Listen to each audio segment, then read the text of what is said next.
Hello everyone, welcome to Christiaan's Rhythm Workout, episode 7, and in today's episode we're going to take a look at the chords to After You've Gone.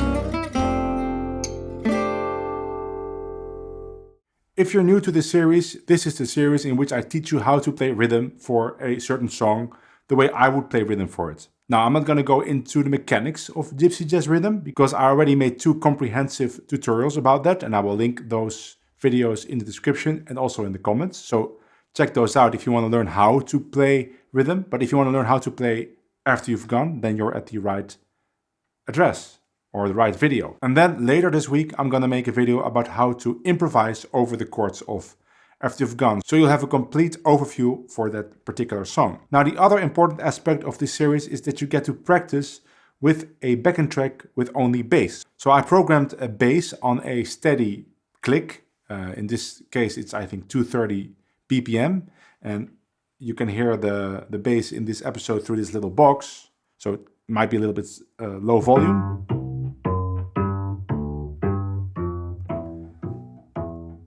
But if you join my Patreon at the $10 level, you will get access to that backing track and you can practice with it. And it's very beneficial because the bass is playing in two notes per bar, but you have to play 4 chords per bar. So you have to be very steady to be in sync with the backing track.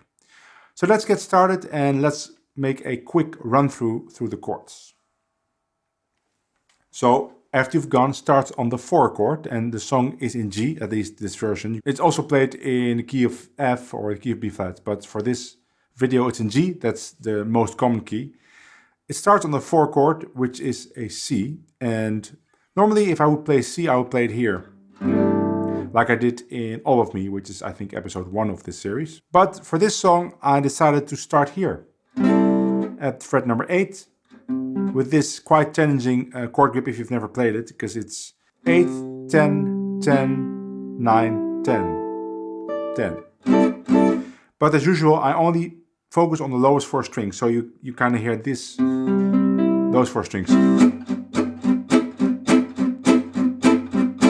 For 2 bars, then we get C minor 6, which is the 4 chord but minor, and we can play it in multiple ways, but I chose this way, which has a muted string on the A string.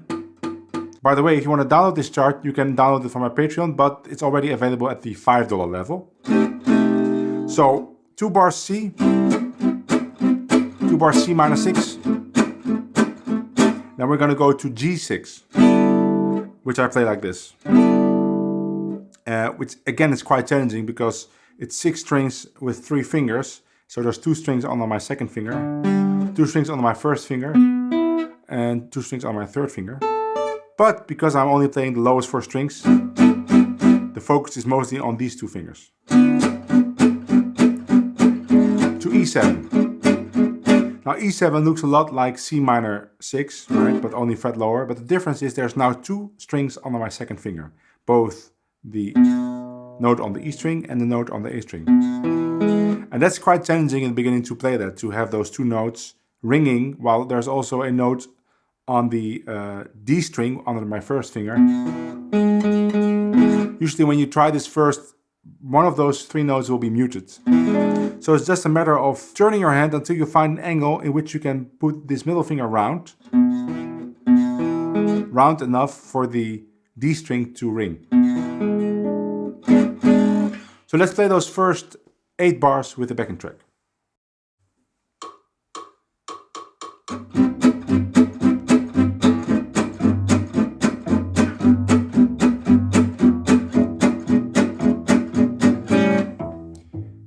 Now, one little embellishment that is nice to play is when you play the G chord. You play it 6 beats, 1, 2, 3, 4, 5, 6, and then beat 7, 8 or beat 3, 4 of the second bar. You play F sharp 7, F7 to land on E7.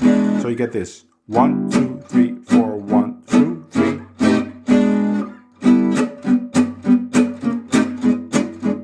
Now don't do it every time, but it's a nice embellishment, and it's not that distracting for the solo player because you're not changing the rhythm, you're only playing some extra chords. So let me play that once.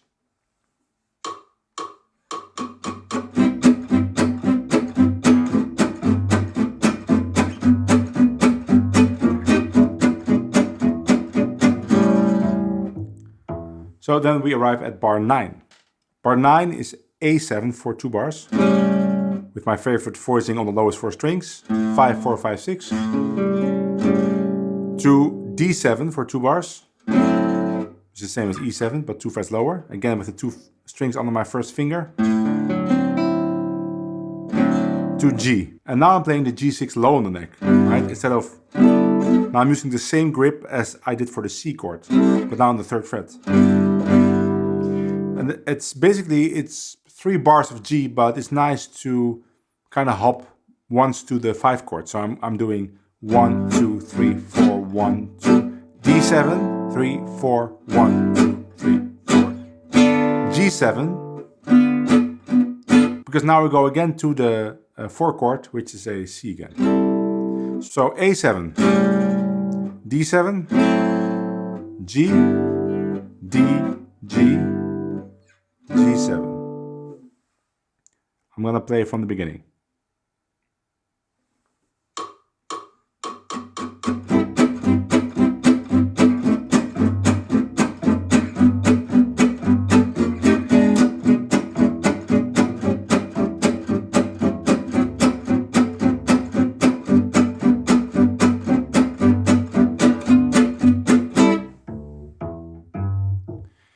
Now we arrive at the second half. Not really, because it has an extra long second half. So it's not the half anymore, but it kind of feels like the second half. So again, it starts with C6 to C minor 6 to G6 to E7. Same, so we can skip that. And then we arrive at the minor part of the song. It goes to A minor 7. So 1 bar A minor 7, 1 bar E7, A minor 7, C minor 6 to G. That's the thing we already played. C minor 6 to G. Sometimes it's nice to play C minor 6, C sharp minor 6, G.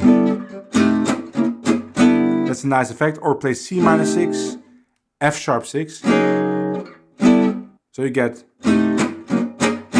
A minor, E7, A minor, C minor, G, B7, which is the same as A7, 2 frets higher, to E minor 7, which I play like this. So there's actually no E in this chord, right? Because it's, I skip the A string, it's muted, and I play 7, mute, 5, 7, 8. Or actually I'm playing 3 notes, right? 4 strings, so you only hear. So I think this voicing sounds very nice without the E. You don't have to play the E here. You can do it. But I feel this is a little bit too, I don't know, it sounds muddy to me. So I always skip that E and let the bass player play it. And even if there's no bass player, I just still play that voicing. So B7, E minor 7, and then we get B flat diminished. Actually, we get C sharp diminished, but that's the same chord, just a different root. So what I like to do is play 2 bars of B flat diminished, 2 bars of C sharp diminished. Now the C sharp diminished chord is pretty tricky to play, that a lot of people have trouble playing this voicing. I had trouble with it also. And it's just a matter of practicing it like this, right? You grab it, and then you let go. You try to grab it immediately. Now at the beginning you might have to search and maybe do string by string, but the point is to feel this grip and to feel the way your hand is on the neck. Is your hand flat against the neck, or is there a hole? Where's your thumb? So my thumb is across my second finger, but your hand may be different, so it might feel different. For me, there is a kind of straight pointing second finger, and there a kind of sideways leaning third finger, stuff like that, right? And I discovered it by re-gripping the chord over and over until it starts to feel natural. So B flat diminished, C sharp diminished, to G in the next bar. But let's play from the beginning until here.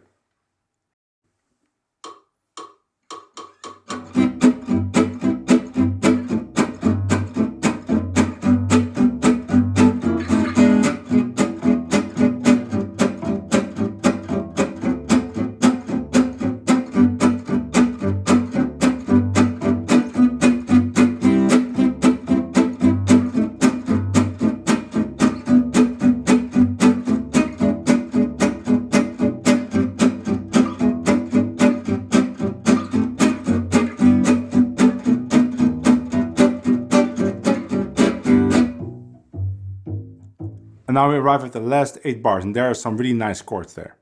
So G sharp diminished, you don't have to play that, you can stay on G if you want to. And go direct to A minor 7, D7, but I like this passing chord.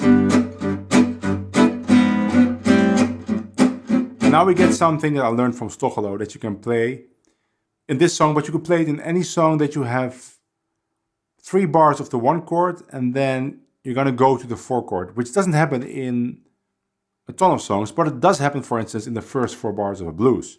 So what you do is this thing.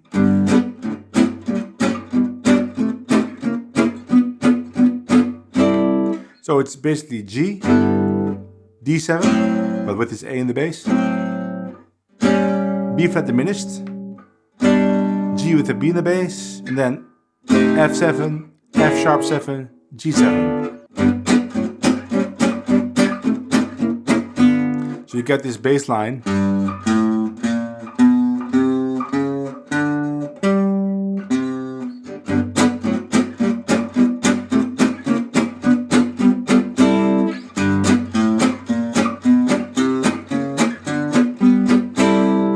And it also makes for a really great intro. Let's say you're in a jam session and somebody calls After You've Gone, then you can play that as an intro.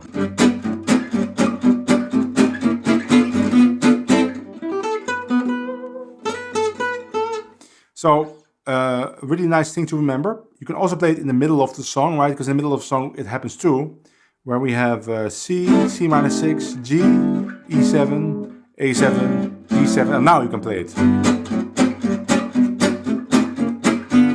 But if you would do that every time, you would be playing it 2 times per chorus, and I think that's too much. So I pick one or the other, usually at the end of the chorus, to have some extra push to, again, go to the start of the chorus. So let me play the complete song. I'm going to play it twice. First time I'm going to play it exactly like it's written in the chart. And the second time I'm going to stick close to what's in the chart, but I'm also going to play some embellishments. I'm going to shift some chords, maybe some really light rhythmic variations. And if you want to learn about those things, go watch the tutorials on rhythm mechanics, which is 2 videos and they are linked in the description and the comments.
There you go, some really nice chords that you can play on After You've Gone. And in the beginning it might seem like a lot of chords, but if you really think about it, it's not that long. The first half is pretty short and it's all easy chords, dominant chains, right? A string of dominant chords. E7, A7, D7, G, G7. And then the second half is the same, but then there's this extra end in minor. And the minor part has some chords you have to remember. You have to remember, okay, A minor, E7, A minor, that's easy. But then you have to go to C minor. And then G, B7, E minor. And I find if you just try to remember that part actively, then the song starts to make sense. And in the end, it's pretty easy. Now, it's a little bit more challenging to improvise over, and I'm going to make a video about that. So stay tuned for that. Again, if you want to have access to the chart with all the chord diagrams and the backing track, you can join my Patreon. The chart is available at the $5 level and the backing track at the $10 level. And of course, you will get access to the past episodes, the chart and the backing track as well. If you liked the video, give it a like. Maybe subscribe to this channel if you want to see more videos. And I will see all of you in the next video. Bye.